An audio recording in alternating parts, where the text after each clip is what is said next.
Today, mangunguha tayo ng herbs para sa aking cold. Runny nose, coughing, sneezing.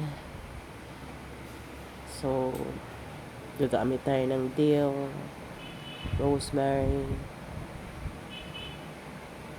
mint, stevia, oregano.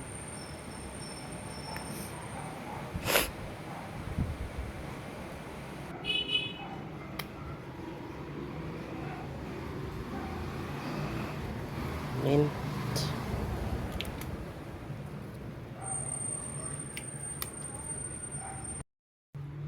Stevia.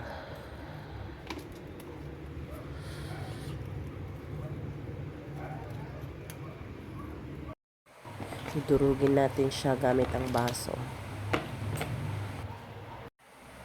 Amoy pa lang mapait na.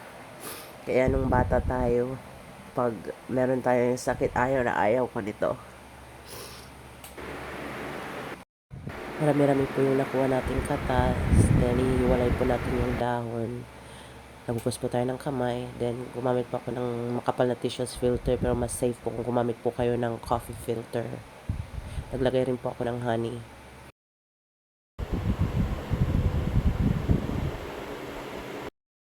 Now, let's drink it. Itadakimasu.